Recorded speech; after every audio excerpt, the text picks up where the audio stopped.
Hello students, Namaste everyone. This is Sudeep Sir this side, your physics teacher.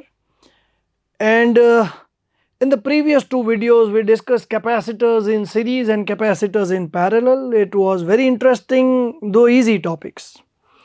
अब इस video में, इस lecture में, the official name is the effect of a dielectric slab on the capacitance.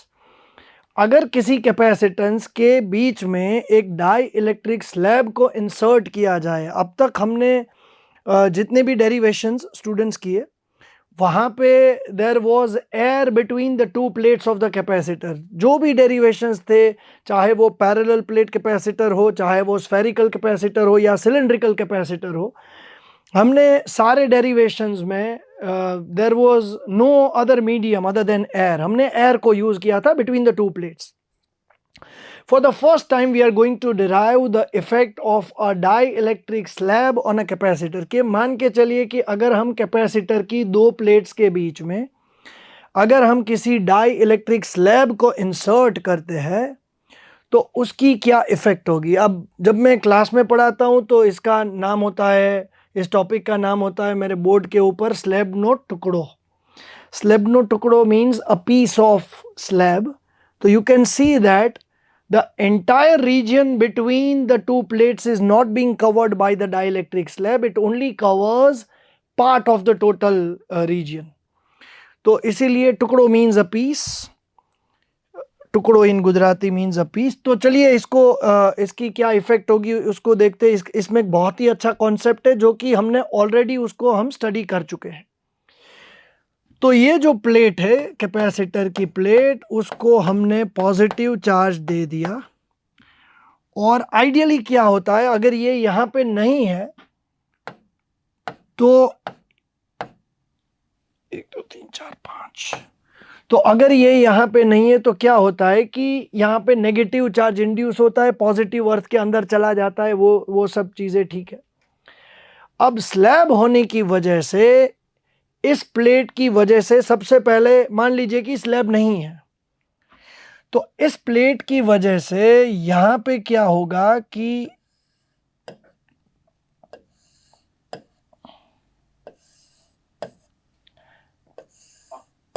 ऐसा एक electric field होगा इस plate की वजह से जिसको हम बोलेंगे ई नॉट. इसको मैं नाम दे दिया मैंने ई नॉट. जो येलो कलर का है उसको येलो लेटर्स में लिखा ई नॉट.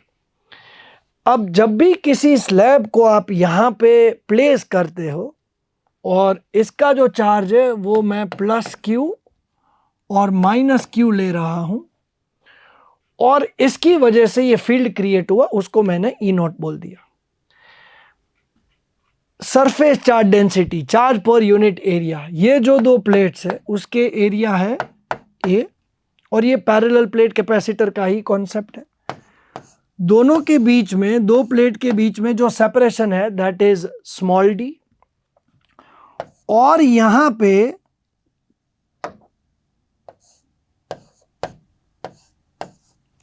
पे जो कि स्लैब की थिकनेस आप देख रहे हो वो है स्मॉल टी. कई बुक में इसको एक्स भी बोला जाता है, वेरिएबल्स है, कुछ भी बोल सकते हैं.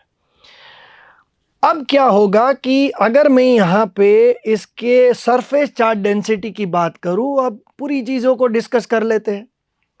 तो इसका जो सिग्मा होगा वो हो जाएगा Q बाई ए. इसको हम रिजल्ट नंबर 1 बोल के यहां पे छोड़ देते. बहुत इंपॉर्टेंट नहीं है लेकिन डिस्कस कर लिया. अब जब भी किसी डाई इलेक्ट्रिक स्लैब को आप किसी फील्ड में रखते हो या कोई चार्ज उसमें इंडक्शन करता है तो उस इंडक्शन की एक फॉर्मूला है जो मैंने आपको पहले एक बार बोली थी, फिर से यहां पे डिस्कस कर लेते हैं. उसकी एक फॉर्मूला रहती है, वो फॉर्मूला है Q dash is Q into bracket 1 minus 1 by के. Q dash is Q into bracket 1 minus 1 by के. ऐसी एक फॉर्मूला मैंने आपको पहले दी थी. ये है हमारा इंड्यूस्ड चार्ज, ये है हमारा इंड्यूसिंग चार्ज. लेकिन सबसे इंपॉर्टेंट चीज है the value of K. It is dielectric constant. K is the dielectric constant of the medium. Metal का जो K होता है, K for metal, should I write it there? K for metal is infinite. Fine, जैसे हमने बात की थी पहले. और अगर माइका एज अ सब्सटेंस उसकी बात की जाए तो उसका डाइलेक्ट्रिक कांस्टेंट होता है 6. ये 6 है, सिग्मा नहीं है. स्टूडेंट्स का कुछ वो फिक्स नहीं होता है, वो कहीं कुछ भी इंटरप्रिटेशन कर लेते हैं. वो देखते हैं कि ये सही है, ये 6 होगा. ये 6 नहीं, ये सिग्मा है, ये 6 है.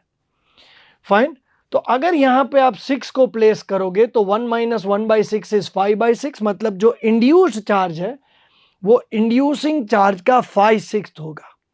तो जब भी आप मेटल को प्लेस करते हो, अगर ये मेटल का पीस है तो यहां पे K इनफाइनाइट हो जाएगा और Q डैश और Q सेम हो जाएंगे. मतलब जो ये चार्ज है वही यहां पे इंड्यूस होगा. लेकिन ये मेटल नहीं है. Dielectric substance is basically N insulator. लेकिन दोनों शब्द अलग अलग जगह पे यूज होते हैं. जब हम फ्लो ऑफ करंट की बात करते हैं, then an insulator is something which does not allow current to flow through it. तो वहां पे जो शब्द प्रयोग किया जाता है वो होता है insulator. We say that so and so is an insulator. लेकिन जब हम इलेक्ट्रिक फील्ड के बारे में स्टडी करते हैं, जैसे कि इस लैब में फील्ड कैसे होगा, इंड्यूस कैसे होगा, पास कैसे होगा, उसके बारे में जब हम डिस्कशन करते हैं तो यहाँ पे करंट जैसी कोई चीज नहीं है. We are talking about the electric field that is passing through the slab. इसलिए क्या होता है, यहाँ पे जो टर्म यूज होती है वो यूज होती है डाइइलेक्ट्रिक. हालांकि सब्सटेंस वही है लेकिन एप्लीकेशन दूसरा होने की वजह से शब्द प्रयोग है वो चेंज हो जाता है. डाइइलेक्ट्रिक वर्ड को यहाँ पे यूज किया जाता है. तो हाई टाइम स्टूडेंट्स के हम अब यहाँ पे डिस्कशन करें कि भाई इस पॉजिटिव चार्ज की वजह से यहां पे एक नेगेटिव चार्ज इंड्यूस होगा और इस नेगेटिव की वजह से बोलिए या इसके फ्री चार्जेस आप बोलिए, जैसे भी आपको सूट करे, यहां पे पॉजिटिव चार्जेस इंड्यूस होंगे. अब ये चार्ज की वैल्यू, जैसा कि मैंने बोला कि एक डाइइलेक्ट्रिक स्लैब है, इसलिए इस चार्ज की वैल्यू इससे डिफरेंट होगी और इसकी और कम भी होगी. डिफरेंट भी होगी और कम भी होगी. जैसे कि यहाँ पे Q डैश था, माइका के केस में इट वाज 5/6 ऑफ Q. तो ये जो इंड्यूस्ड चार्जेस है वो प्लेट के ऊपर के जो चार्जेस है उससे कम होने की वजह से सबसे पहले तो यहाँ पे एक फील्ड क्रिएट होगा जिसकी डायरेक्शन आप देख लीजिए.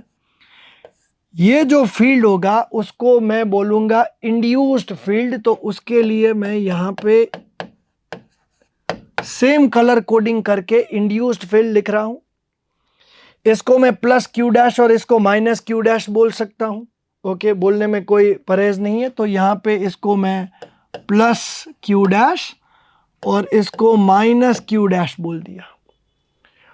और अगर इसके ये पोलराइजेशन नाम के टॉपिक में भी हमने इसको किया था. और अगर इसकी सरफेस चार्ज डेंसिटी की बात की जाए तो वो होगा Q डैश बाई A. इसको मैं नंबर 2 बोल दिया मैंने इसको. अब जो ओरिजिनल फील्ड है E0, उसमें से इंड्यूस्ड फील्ड उसको अपोज कर रहा है, लेकिन इंड्यूस्ड फील्ड कम है ओरिजिनल फील्ड से. इसकी वजह से स्लैब के अंदर आपका एक रिजल्टेंट फील्ड होगा जो कि डिफरेंस ऑफ ओरिजिनल फील्ड और इंड्यूस्ड फील्ड होगा. तो ये आपका हो जाएगा induced field is equals to original field, sorry reduced field is equals to, excuse me, reduced field is equals to या resultant field is equals to original field minus induced field. ऐसी आपकी एक फॉर्मूला डिराइव होगी. Fine. तो ये जो पूरा concept था वो इसलिए समझाया ताकि आपको मालूम पड़े कि अगर मैं इस रीजन में फील्ड की बात कर रहा हूं तो वो जो फील्ड है दैट इज E0 और अगर मैं स्लैब के अंदर के फील्ड की बात कर रहा हूं तो वो रिड्यूस्ड वैल्यू ऑफ फील्ड है। ओके, जिसको आप कुछ भी बोल दो, ई डैश बोल दो।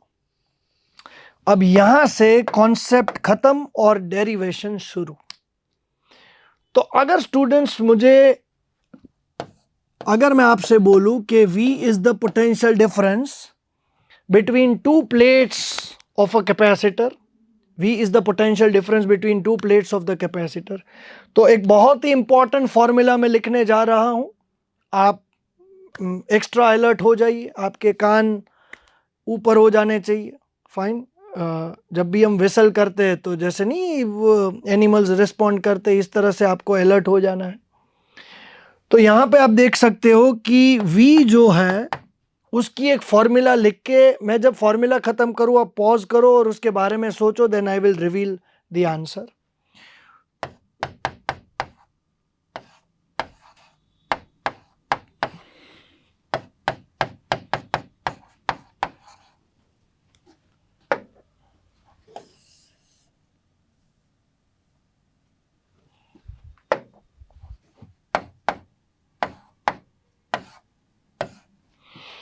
चलिए स्टूडेंट्स, यहां पे आपके सामने मैंने एक फॉर्मूला को लिखा है और आपके लिए टास्क ये है कि आपको ये बताना है कि ये जो फॉर्मूला है उसके लिए मैंने जो लॉजिक यूज किया है वो लॉजिक क्या है। Carefully see the formula, think for 15, 20 seconds, 30 seconds और फिर मैं इसको रिवील करूंगा। फाइन, होपिंग कि आपने 30 सेकेंड्स यूटिलाइज की होगी। यहाँ पे जो फॉर्मूला स्टूडेंट्स मैंने यूज की है, the formula is E is equals to delta V by delta R, which means delta V is equals to E into delta R। Students ध्यान से देखिए, यहाँ पे जो टोटल पोटेंशियल डिफरेंस दो प्लेट के बीच में था वो फील्ड और सेपरेशन का प्रोडक्ट होता है। तो पहले मैंने क्या किया कि जो आप पहली टर्म देख रहे हो, it gives us potential difference in the air वाला रीजन, और जो आप दूसरी टर्म यहां पे देख रहे हो, that gives you potential difference between the slab वाला रीजन। तो दोनों के पोटेंशियल डिफरेंस को सेपरेटली फाइंड करने के बाद मैंने दोनों को ऐड किया, इसलिए मुझे मेरा टोटल पोटेंशियल डिफरेंस यहां पे मिला। चलिए इस डेरिवेशन को आगे बढ़ाते हैं अभी। तो ये आपका हो गया V is equals to E naught into D minus T plus E reduced into T. अब आपका जो E रिड्यूस्ड होता है, फाइन, एक फॉर्मूला स्टूडेंट्स हमारे पास, K is equals to force in air upon force in a given medium.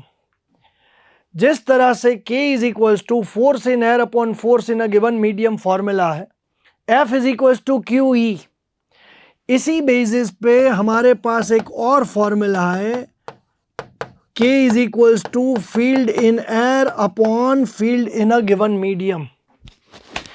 Since force और field एक दूसरे के साथ डायरेक्टली प्रोपोर्शनल है और फील्ड कम होने की वजह से ही फोर्स कम होता है, फील्ड बढ़ने की वजह से ही फोर्स बढ़ता है, तो जो रेशियो हमारे पास फोर्स का है वही रेशियो हमारे पास फील्ड का होगा। और इसलिए क्या होगा स्टूडेंट्स कि K की जो वैल्यू है, K की प्रीवियस वैल्यूज, अगर K जिसका दूसरा नाम रिलेटिव परमिटिविटी है, उसकी एक फॉर्मूला थी आपकी एप्सिलॉन बाय एप्सिलॉन नॉट, फिर हमने उसकी दूसरी फॉर्मूला की force in air upon force in a given medium, और उसकी एक तीसरी फॉर्मूला होती है फील्ड इन एयर, जो कि अभी हम डिस्कस कर रहे हैं, इस पे कोई रॉकेट साइंस नहीं है, upon field in a given medium. तो किसी भी मीडियम के अंदर जब इलेक्ट्रिक फील्ड को फाइंड किया जाता है, आप इसको इसके साथ भी रिलेट कर सकते हो, तो आपका जो फील्ड इन मीडियम होगा वो हो जाएगा फील्ड इन एयर अपॉन के, मतलब कि हमारे केस में वो हो जाएगा E नॉट बाई के, ई नॉट बाई के। तो जैसे कि हमारे पास जो प्रीवियस फॉर्मूला थी कि जो पोटेंशियल डिफरेंस की वैल्यू है वो हुई e naught into d minus t, क्योंकि ये फील्ड इतने रीजन में एग्जिस्ट कर रहा था, प्लस जो हमारा रिड्यूस्ड फील्ड था जो कि मीडियम के अंदर था, उसके बदले हम लिख सकते हैं ई नॉट बाई के, और वो कितने रीजन में था, टी रीजन में था। इस ई नॉट को हम यहाँ पे कॉमन लेते हैं और आपका ब्रैकेट के अंदर हो गया d minus T plus T by k, d minus T plus T by k. अब स्टूडेंट्स ये क्या हुआ, ये अगर मैं आपसे पूछूं कि ये ई नॉट किसको रिप्रेजेंट करता है, it represents field in air. तो ये V जो आपका, हमको तो Q और V आमने सामने चाहिए, राइट। तो लेफ्ट हैंड साइड पे जो आपका V है उसको हम ऐसे ही रखेंगे। आपका जो ब्रैकेट है D minus T plus T by के, वो अपनी जगह पे ऐसे ही है, और जो ई नॉट आपका है उसको मैं लिख रहा हूं sigma by epsilon not. Okay, आप याद करिए कि अगर दो प्लेट्स आपको दिए गए हो, पैरेलल प्लेट कैपेसिटर के डेरिवेशन में भी हमने इसको यूज किया था। Sigma by 2 epsilon not was the outgoing field of a positive plate and sigma by 2 epsilon naught was an incoming field of the negative plate। दोनों को ऐड करने के बाद, और शीट का डेरिवेशन जो गॉसिस लॉ में किया था उसको भी आप रिकॉल करिए, और इन सारी चीज़ों को मिला के अगर मैं यहाँ पे लिखता हूँ सिग्मा बाई एप्सिलॉन नॉट, तो किसी को प्रॉब्लम नहीं होना चाहिए। और इसके बदले में लिखूंगा sigma is equals to q by a, तो ये आपका हो जाएगा q by a epsilon not.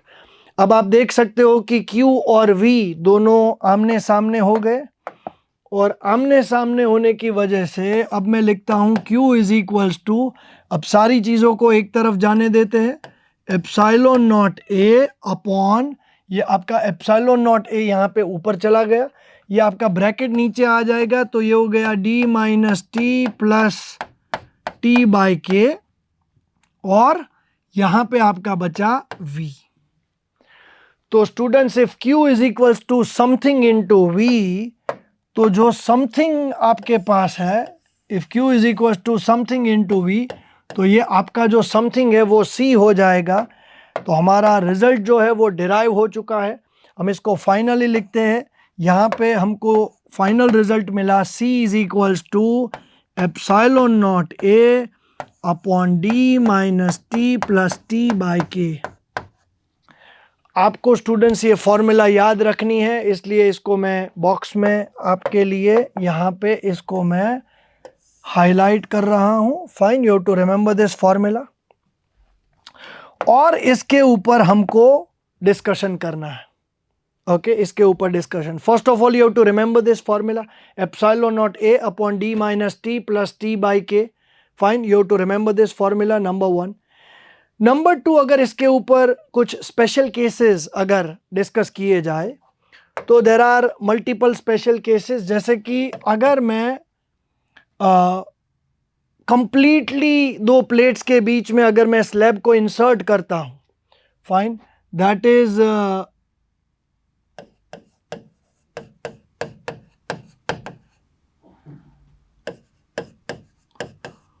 तो instead of using a tukdo, I am using an entire slab. I am completely filling the space between the two plates with a dielectric slab.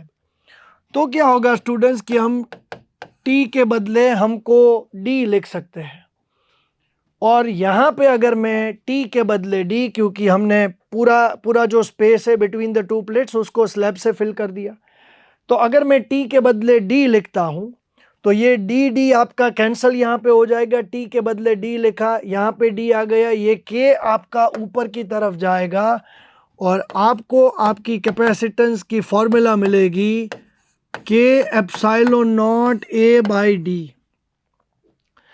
अब यहाँ पे आपको थॉट आएगा कि sir suddenly, अब तक आप कैपेसिटेंस को C बोल रहे थे, अब सडनली आपने उसको C डैश क्यों लिखा? C डैश इसलिए लिखा क्योंकि मुझे इसको C बोलना है। Epsilon naught A by D हमारा parallel plate capacitor with the air between the two plates, उसकी फॉर्मूला अगर मैं बीच में से स्लैब को निकाल देता हूं तो मुझे कैपेसिटेंस मिलेगा epsilon naught A by D, और अगर मैं स्लैब को इंसर्ट करता हूं तो मुझे कैपेसिटेंस मिला K times epsilon naught A by D, which means अगर मैं इसको कंक्लूड करूं तो C dash is equals to K C, ऐसा रिजल्ट मुझे मिलेगा। तो यहां पे आपको के की चौथी फॉर्मूला मिलती है, चौथी और आखिरी फॉर्मूला मिलती है, c with a medium, c dash मतलब c with a medium between the two plates upon C with air between the two plates. तो मैं क्या करता हूं स्टूडेंट्स, यहां पे जगह तो नहीं है लेकिन अगर कलर कोडिंग कर दूंगा तो हमारी चौथी फॉर्मूला हो गई c with a medium upon C with air between the two plates. तो एज आई सेड स्टूडेंट्स की डाइलेक्ट्रिक कांस्टेंट के उसके चार फॉर्मूले हैं। वन इज एप्सिलॉन, दो महीने के अंतर के बाद बच्चों को चार फॉर्मूला के बारे में, के की चार फॉर्मूला के बारे में पता चलता है। के की पहली फॉर्मूला है epsilon by epsilon not permittivity of medium upon permittivity of free space. Dielectric constant की दूसरी फॉर्मूला है it is the ratio of force in air upon force in a given medium, detail में discuss कर चुके हैं Coulomb's law में। उसकी तीसरी फॉर्मूला जो अभी हमने डिस्कस की, जो इंडक्शन के साथ रिलेटेड है, it is field in air upon field in a given medium, जो कि फोर्स के ऊपर से ही आप उसको डिराइव कर सकते हो, F is equals to Q E, दोनों डायरेक्टली प्रोपोर्शनल है एक दूसरे से। और डाइलेक्ट्रिक कांस्टेंट की चौथी formula C with a medium upon C with air between the two plates of capacitor.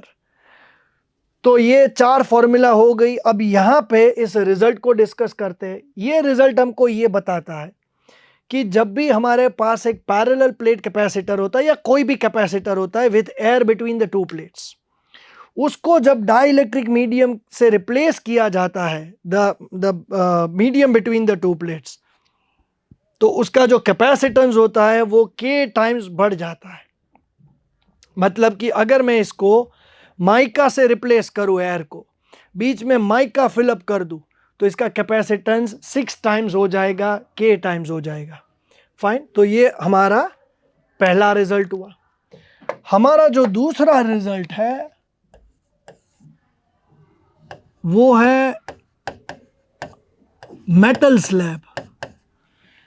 Students, अगर मैं बीच में मेटल का स्लैब इंसर्ट करता हूं तो मेटल का जो डाइलेक्ट्रिक कांस्टेंट होता है वो इनफाइनाइट होता है। हमने अभी बात की कि dielectric constant of metal is infinite.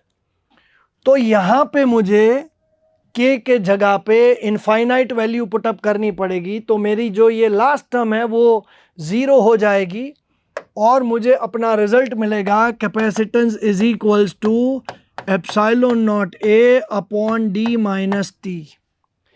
किसी बुक में इसको सॉल्ट सम की तरह दिया जाता है, किसी बुक में इसको डेरिवेशन की तरह दिया जाता है। मैं इसको याद रखने का रिकमेंडेशन नहीं करता, मैं ये फॉर्मूला आप याद रखो, उसको मैं रिकमेंड करता हूँ, c is epsilon naught A upon D minus T plus T by के। और इसका जो स्पेशल केस है वो आपकी ये फॉर्मूला बन गई। अब इसका तीसरा स्पेशल केस,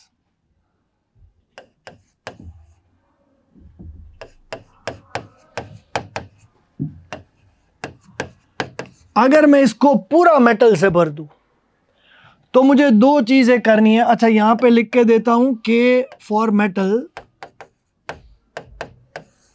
इज इनफाइनाइट। और अगर मैं इसको पूरा मेटल से भर देता हूं तो मुझे क्या करना है, एक तो टी के बदले डी सब्सटीट्यूट करना है और के बदले मुझे इनफाइनाइट वैल्यू सब्सटीट्यूट करनी है। स्टूडेंट्स, अगर मैं टी के बदले डी रिप्रेजेंट करता हूं तो मेरी ये टर्म तो 0 हो जाएगी और के इनफाइनाइट होने की वजह से मेरी तीसरी टर्म भी 0 हो जाएगी, मेरा डिनोमिनेटर 0 हो जाएगा और मुझे सी की वैल्यू मिलेगी इनफाइनाइट। Amazing isn't it? मेरे जो कैपेसिटेंस की वैल्यू है वो मुझे इनफाइनाइट मिल गई। Now remember, capacitance of a capacitor is the measure of its charge storing ability. मतलब कि पूरे का पूरा मेटल से भरने के बाद एक कैपेसिटर की चार्ज स्टोरिंग एबिलिटी इनफाइनाइट हो गई। तो ये तो बहुत अच्छी चीज हो गई, हमको इनफाइनाइट स्टोरेज मिल गया यहाँ पे। लेकिन ये रियल नहीं है, ये वर्चुअल है, कुछ भी इनफाइनाइट वैल्यू जैसा कुछ नहीं होता है। ये क्यों वर्चुअल है मैं आपको समझाता हूं। कैपेसिटर की दो प्लेट्स को कंसीडर करिए। अब यहां पे इसके बीच में मैं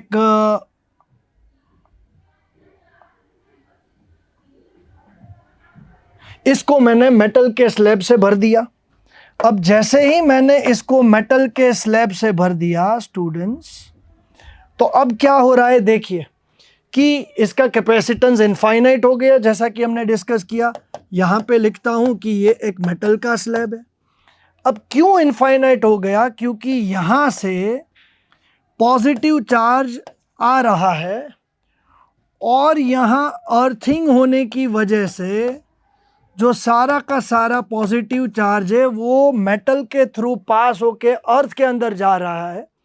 आपको ऐसा लग रहा है कि आप positive plate of the capacitor को चार्ज दे रहे हो, वहां पे चार्ज स्टोर हो रहा है, लेकिन चार्ज वहां पे कैपेसिटर के ऊपर स्टोर नहीं कर रहा है। वो पूरा चार्ज मेटल स्लैब के थ्रू पास होके वो अर्थ के अंदर जा रहा है। और earth is sink of all the charges, it has unlimited potential of taking a charge.